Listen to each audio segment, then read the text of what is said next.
अस्सलाम वालेकुम, कैसे हैं आप सब? आई होप कि आप सब ठीक ठाक होंगे और अपनी गार्डनिंग को एंजॉय कर रहे होंगे। जब हम मुख्तलिफ़ फ्लावरिंग प्लांट्स की बात करते हैं और उनको अपने गार्डन के अंदर ग्रो करने की बात करते हैं, तो कोशिश ये होती है कि जो यूनिक और डिफरेंट और ख़ूबसूरत प्लांट हमारे गार्डन में ऐड हो सकें, तो उनको हम ऐड करें। तो उस कोशिश में काफ़ी दफ़ा हम कामयाब होते हैं, काफ़ी दफ़ा नाकाम होते हैं।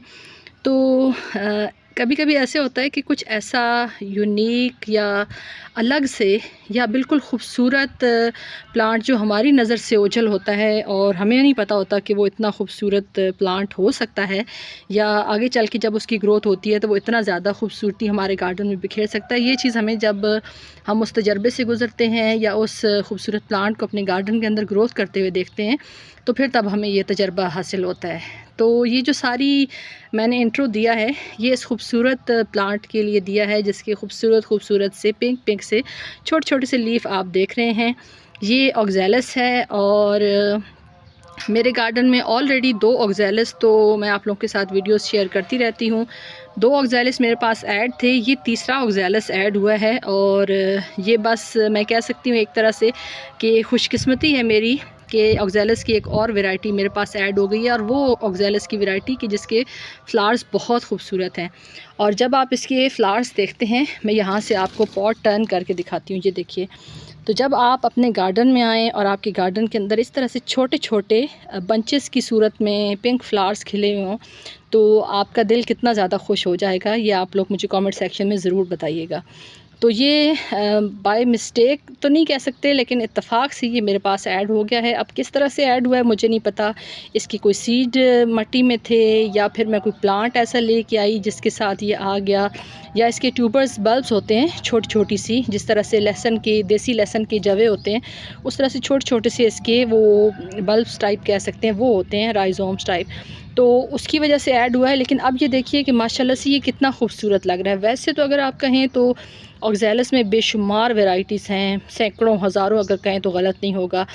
कुछ जो है वो हम एक्सपेंसिव वैराइटीज़ में कह सकते हैं, और कुछ उन वैराइटीज़ को हम ये कह सकते हैं कि ये वाइल्ड उगती हैं, यानी जंगली जिस तरह से जड़ी बूटियाँ होती हैं उस तरह से ये भी उगती हैं। तो ये भी एक तरह से वाइल्ड ही है, लेकिन अब मैंने इसकी खूबसूरती देखी है तो मैं बिल्कुल इसको वाइल्ड नहीं करूँगी, यानी ये जड़ी बूटी नहीं रहेगी, बल्कि इसको एज़ अपने गार्डन के अंदर जिस तरह से बाकी प्लांट्स की मैं केयर करती हूँ, सेम उसी तरीके से करूँगी। लेकिन उसके लिए वो कहते हैं ना, इंतज़ार जो है ना वो थोड़ा बहुत करना लाज़मी होता है ज़िंदगी में। तो उसके लिए थोड़ा-सा इंतज़ार करना पड़ेगा। इंतज़ार क्यों करना पड़ेगा? क्योंकि ये इस पॉट में मेरा तकरीबन 10 से 12 इंच का ये पॉट है। इस पॉट के अंदर ये सिर्फ़ एक प्लांट नहीं लगा हुआ, बल्कि इसका जो हमसाया प्लांट है इसके अंदर लगा हुआ है अफ्रीकन होस्टा। तो होस्टा के ऊपर माशाल्लाह से अब आप देखिए कि बहुत खूबसूरत इस टाइम पे इसकी ग्रोथ चल रही है। तो मैं इसको एज़ इट इज़ नहीं रहने दूँगी, बल्कि जब इसकी ये फ्लावरिंग स्टॉक ख़त्म हो जाएँगी, ये फ्लावर्स सारे खिल जाएँगे, उसके बाद फिर मैं इसको करूँगी रीपॉट। और रीपॉट करने के लिए कोशिश ये होगी कि अगर मौसम आइडियल हो तो तब मैं उसको रीपॉट करूं। अदरवाइज़ अगर मौसम की शिद्दत में इजाफ़ा हो गया, यानी गर्मी थोड़ी सी बढ़ गई, तो फिर मैं इसको एज़ इट इज़ रहने दूंगी। क्योंकि ये तो मुझे पता है कि ये बहुत ज़्यादा जो हार्डी प्लांट्स होते हैं उसमें जो ऑक्ज़ैलिस की ये वैराइटीज़ हैं इनका शुमार होता है। कुछ इसमें नाजुक मिजाज भी होती हैं, लेकिन क्योंकि ये जंगली है तो इसलिए मुझे पता है कि इसकी नेचर इस तरह की है कि ये थोड़ा सख्त मौसम को भी और सख्त कंडीशन को भी ये बेयर कर लेगा, उसको बर्दाश्त कर लेगा। और दूसरा ये है कि मैं इसके साथ एक और पॉट भी रख दूँगी कि अगर, क्योंकि फ़र्स्ट टाइम मेरे पास ऐड हुआ है तो मुझे इतना ज़्यादा आइडिया नहीं है इसका, और इसकी जो केयर वगैरह है वो तो मैं तभी करूँगी। फ़िलहाल तो मुझे नहीं लगता कि इसको किसी किस्म की केयर की ज़रूरत है, क्योंकि इतनी टफ़ कंडीशन में इतने सारे कंजस्टेड प्लांट्स के साथ अगर इसने अपनी ग्रोथ कर ली है, फ्लावरिंग कर लिया, तो मुझे लगता है ये लो मेंटेनेंस ही प्लांट होगा। और जहाँ-जहाँ पे नज़र जाती है इस पॉट में, वहाँ-वहाँ पे इसके फूल जो हैं वो इस तरह से खिले हुए हैं। और इसको जब मैं रीपॉट करूँगी तो ज़ाहिर है फिर मैं इसको थोड़ा ऐसा पॉट दूँगी, क्योंकि ये थोड़ा-सा फैल के ग्रोथ करते हैं, तो इसको ज़रा बड़ा और चौड़ा पॉट चाहिए होगा ताकि ये अच्छे तरीके से ग्रोथ कर सके। पेस्ट वगैरह का तो कोई मुझे अभी तक अटैक नज़र नहीं आया। सॉइल ज़ाहिर है इसमें बल्बी प्लांट लगा हुआ है, तो इसको मैं पानी जो है वो देखभाल के देती हूँ, और वेल ड्रेन सॉइल के अंदर मैंने लगाया हुआ था, तो वो मुझे लगता है इसको ये सॉइल बहुत ज़्यादा पसंद आई है, क्योंकि इसकी फ्लावरिंग से तो यही जो है वो नज़र आ रहा है। तो अब मैं श्योर नहीं हूँ कि ये ऑक्ज़ैलिस की कौन सी वैरायटी है। मे बी कोई स्पेशल वैरायटी मेरे पास आ गई हो बाय लक। तो इसके जो पत्ते हैं, वैसे ऑक्ज़ैलिस की काफ़ी सारी वैरायटीज़ होती हैं। जैसे आपके पास जो पर्पल शैमरॉक या ट्रायंगुलर ऑक्ज़ैलिस होता है, उसके जो पत्ते होते हैं वो थोड़े बड़े होते हैं। ये उन पत्तों से थोड़े से छोटे हैं और इसका हार्ट शेप पत्ता है, यानी ये 3 हार्ट जुड़े हुए हैं एक पत्ते के साथ। ये देखिए, एक ये इसका स्टेम है, ये देखिए। स्टेम तो नहीं कह सकते, एक पत्ता ही कह सकते हैं। पत्ते की डंडी के साथ ये 3 जो है ना हार्ट शेप लीफ जो है वो जुड़े होते हैं और एक ये लीफ बनता है।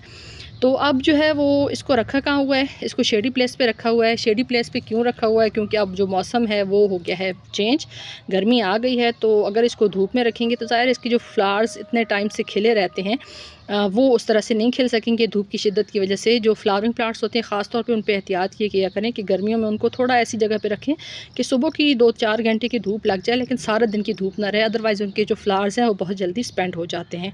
तो अब इसको साथ रखते हैं किसी पॉट के। अगर तो इसके सीड वगैरह गिरे तो उसके अंदर भी गिर जाएंगे। और अब इसकी जो पहचान है वो मैंने कर ली है कि इस तरह की शेप की अगर मेरे गार्डन में और निकले हुए, वैसे तो एक इसके अंदर छोटे छोटे पत्तियों वाला पर्पल भी मेरे पास है, और इसके अलावा एक और बहुत छोटी पत्तियों वाला ग्रीन है जिसके अंदर येलो फ्लावर्स आते हैं, लेकिन वो देखने में इतने खूबसूरत नहीं लगते।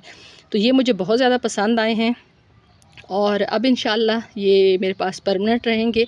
जो थोड़ा बहुत मुझे पता चला है वो ये है कि ये जिस तरह से ट्रायंगुलर होता है हमारा ऑक्ज़ैलिस, उसी तरह से सर्दियों में इसके पत्ते वगैरह झड़ जाते हैं, नीचे ट्यूबर्स वगैरह राइज़ोम्स या जड़ें रहती हैं। तो जब ये दोबारा से बहार का मौसम आता है तो उस मौसम में इसकी जो ग्रोथ है वो अच्छे तरीके से स्टार्ट हो जाती है।